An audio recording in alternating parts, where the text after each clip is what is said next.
Sunugal 24 mbokki internet yi ñu ngi leen di nuyu tey nag ñu ngi fii ci Walfadjri ci fekk fii benn koo xam ne si ni sunu naataango la journaliste la chroniqueur fii ci kër gi muy Pape Ndiaye moom la ñu fas yéene àndal tey waxtaan loo xam ne si ni mbir yu doy waar la mbir loo xam ne si ni mooy li nga xam ne mooy insécurité dinañ ko waxtaanee ak li nga xamante moom mooy vente des armes blanches fii ci Sénégal waaye tamit dinañ waxtaanee li nga xamante moom mooy légalisation du chanvre indien tey point yooyu la ñu fas yéene waxtaan ak Pape Ndiaye journaliste chroniqueur ñu fekk ko fii Pape maa ngi lay nuyu. waaw maa ngi leen di fay di am mbégte di seq waxtaan ak suñu naataanguy Sénégal 24. ci sama njëlbeenu wax naa ko muy wàllu insécurité jamono bii ñu nekk fii ci Sénégal mu nekk fii lu fi tumranke sécurité doy na fii maanaam tumranke na fii jamono ji ñu ngi fiy dégg ay ñaawteef ay crime yoo xam ne si nii mi ngi am ci anam bu doy waar loolu fan la mën a yóbbu réew mi. waaw jërëjëf man li may njëkk a wax mooy insécurité dafa am ci réew mi. waaw parce que dafa am ñoo xamante ne nag ñoom loolu la ñuy bañ a dégg boo waxee ñu ne la non insécurité amu fii il suffit pas que benn cas am rek ñu médiatiser ko mu siiw pour que ngeen insécurité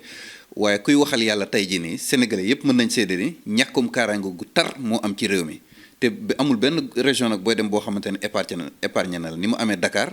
noonu la amee ci yeneen régions yi. yéen a ngi suivre li nga xamante ni moom mu jeexew fële ca Kaolack fële ca Touba également gis nga ñàkkum kaaraange gi nu mu leen sonale ak gox gu uute ci réew mi kon il faut que ñu nangu ne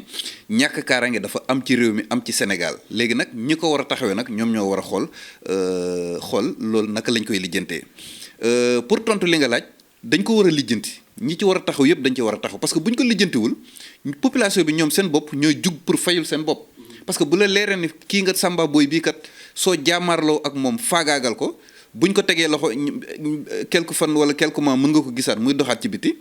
wala ñi war a taxaw sàmm kaaraange gi taxawaay bi ñu waroon am dëggantaan defuñu ko loolu mën na dem ba indi justice privée moo tax vraiment war nañu déployer tous les moyens possibles pour que ñu xool insécurité ak ñàkkum kaaraange gi ci réew mi naka lañ ko fiy jëlee. naka lañ ko fi jëlee mais ñu wax ci lan moo fi war a mën a indi ñàkk kaaraange googu fan la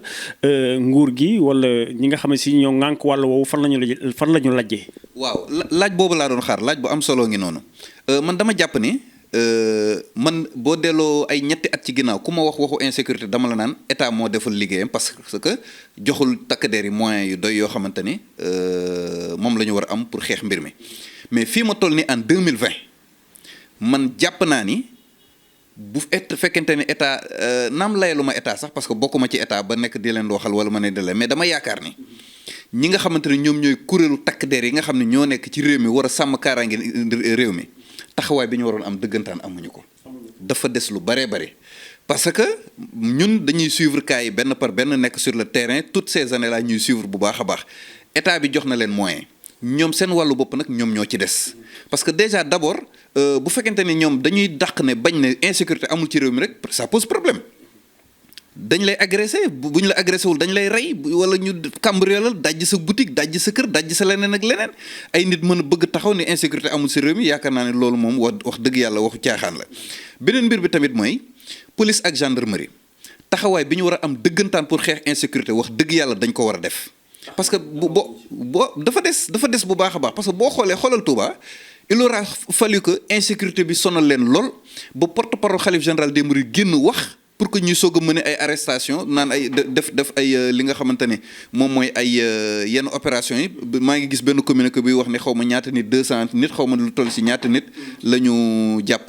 léegi nag man li nga xamante ne moom laa gën a gis mooy à chaque fois dafa am benn concurrence boo xamante ne benn kujje bu am ci diggante force de sécurité yi. maanaam mooy police ak gendarmerie. waaw police ak gendarmerie da ngay gis sax ku jàpp kenn njëkkantu dem ci média bi c'est-à-dire que li ñuy xaar ci ñoom dëggantaan du ay sorties médiatiques wala jàpp ay délinquants wane leen ci télé bi li ñuy gën a xaar mooy ñuy lutter efficacement contre insécurité bi am ci réew mi parce que je ne peux pas comprendre dara am ci benn secteur li may wax ni ay cas yu wér te wóor laa ci am dara xew ci réew mi da nga leen di woo ba sonn doo leen gis. Kër Mbari Faye jëli ji fa amoon daaw ba waajoo ñu faagaagal ko rey ko mais dañu woo police appel yu dul jeex ñëwuñu il aura fallu que ñu woo gendarmerie ne leen foofu du suñu zone bu doon suñu zone la ñu répliquer rapidement mais wootal police insistel boo leen jotul déplacé wul dem gis ñi nga xam ñoom ñooy kilifa wàllu yooyu noonu.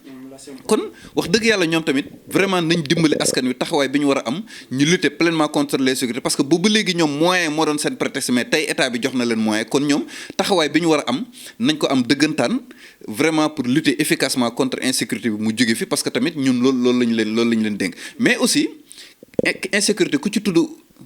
responsabilité takk der di nga wax taxawaay bi état war a am di nga wax également taxawaay bi population yi war a am il faut que mu am une collaboration entre population bi ak takk der yi parce que dañuy nekk ci benn secteur ñun ñëpp ñu xam defkat yi délinquants yi fa nekk criminels yi ak raykatu nit yeeg agresseurs yi mais duñ leen dénoncer te dénoncer boobu nekkul dénonciation anonyme lay doon renseignement ngay jël yóbbul ko police wala gendarmerie ñu exploiter renseignement bi mettre waa ji hors d'état de nuire te doo ci feeñ mën nga ci bañ a feeñ mais bu fekkente ni ñun dañ leen xam ba pare di ñu làq di leen làq mais ëllëg bu ñu ëlbatikoo dal suñu kaw ñoo ko teg suñu bopp aussi il faut que population bi également ñuy collaborer ak takk der yi les malfaiteurs ak les délinquants yi nga xam ne dañuy nekk ci koñ yi ñu xam leen bu baax a baax di leen protéger loolu bés bu fi dañee rek ñu xam ñëpp xam ne fu ñu mënti nekk dañ leen di dénoncer di yaakaar naa ni dina wàññeeku bu baax a baax pour que loolu jóge fee nga may ma aussi deuxième point bi ma bëgg a insister mooy li tax insécurité bi gën a bëri ci réew mi mooy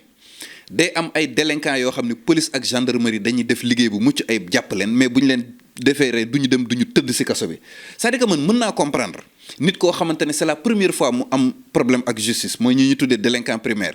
erreur de jeunesse dal ko kooku war nañ ko mën a may seconde chance pour que mu génn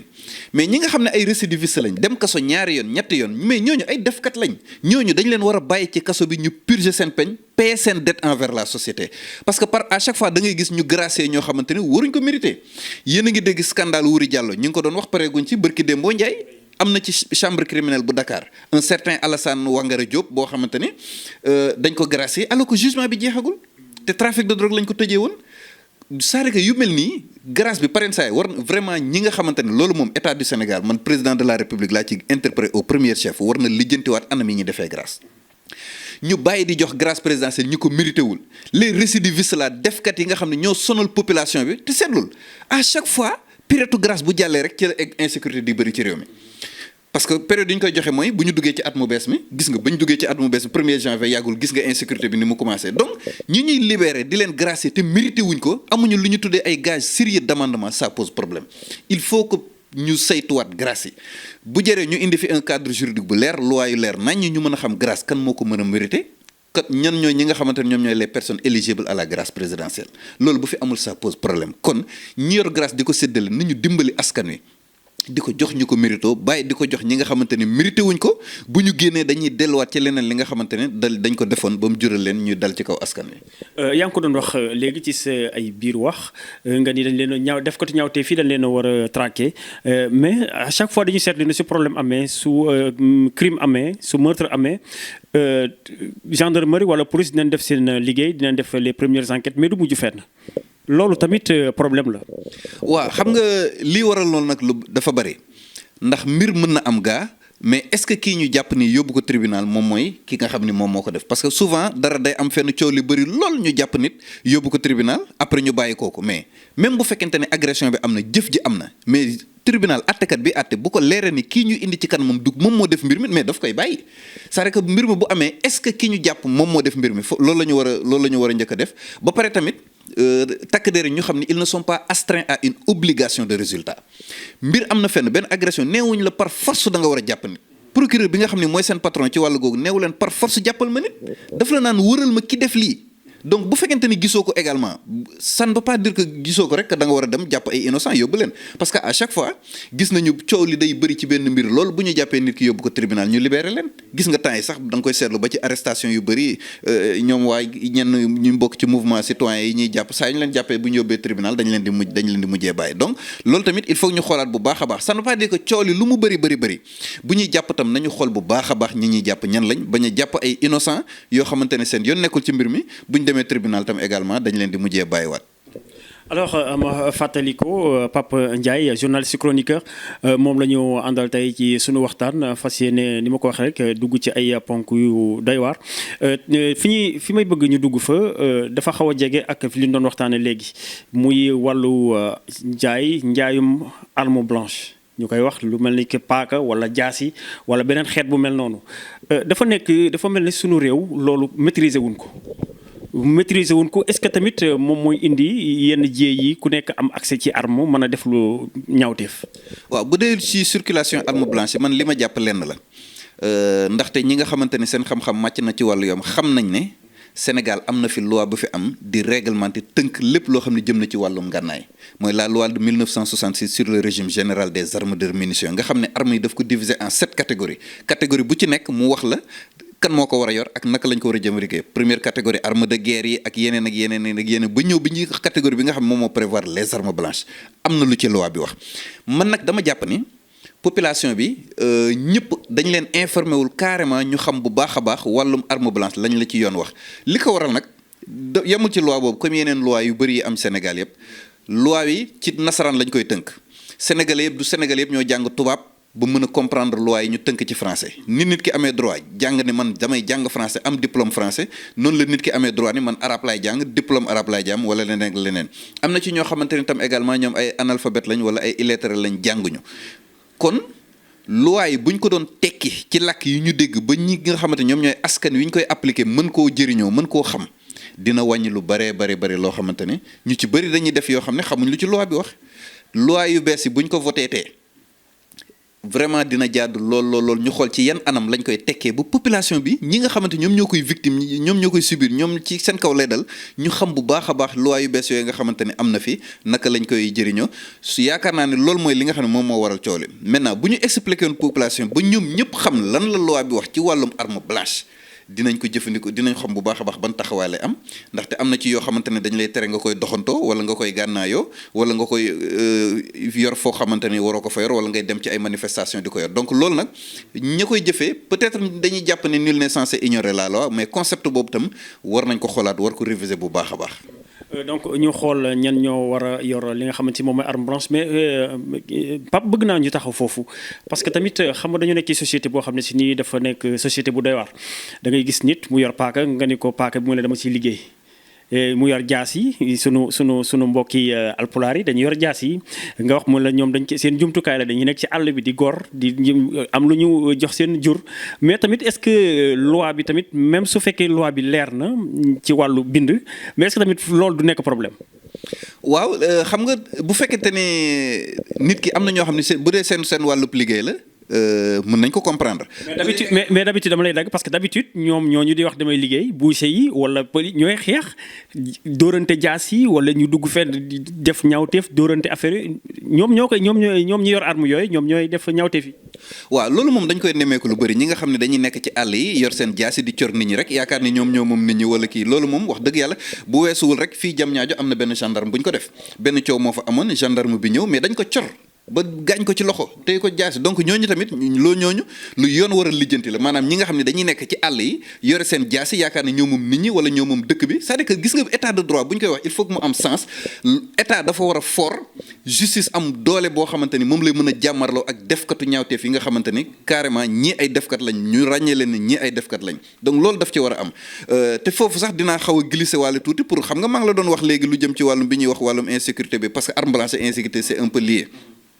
am na ci ñoo xam ni vraiment mérité nañ sax ñu génnee leen libérer leen bàyyi leen ñu dem mais am na ci ñoo xamante ni du ñu mën a comprendre ci yan anam lañ leen di bàyyi ci yan anam lañ leen di libérer donc foofu tamit il faut que mu am rigueur boo xamante ni dafay am ci wàllu googu noonu également léegi nag bu dee lu jëm ci wàllum arme blanche bu ñu leen expliquer kenn ku ci nekk nga xam fi ngay parce que boo waxee ñii ne dafa am vide juridique ñii ne loi bi waxu ci dara alors que loi bi wax na ci dara wàllum arme ku dem ci la loi de 1966 sur le régime général des armes blanches ci 7 catégories ku dem ci 5e catégorie bi day wax ci wàllum arme blanche am na lu leer naññ lañ la wax dañ lay wax ni la amoo droit di ko génnee di ko doxantoo wala nga koy utiliser sa kër la war a yem wala nga yor ko wala leneen ak leneen lu dul bëree ci sa wàllub liggéey tamit loolu tam lu neexul a contrôler donc loi bi am na fi mais nit ñi dañ ko comprendre également moo tax policiers yi bu ñu lay ramasser ak yow bu ñu la fekkee ak moom dañuy supposer que yow mi kat da nga jugoon te mu def ko tu ñaawte parce que nit koo xamante ne jàmm moo la tax a jóg parce que am na ci ñoo xam ni ma jox exemple par exemple lu mel ni nga jóg di dem stade di dem nawetaan wala match de football yore paaka sa poche yow jàmm taxulaa jóg loolu bu ñu la képpee il suffit pas que ñu récupérer arme bi rek bàyyi la nga dem yow moomu sax waruñu laa bàyyi nga dem donc yooyu mooy mbir yi nga xamante ne vraiment tamit éducation askan wi tamit war nañ ci taxawaat bu baax a baax ci wàllu googu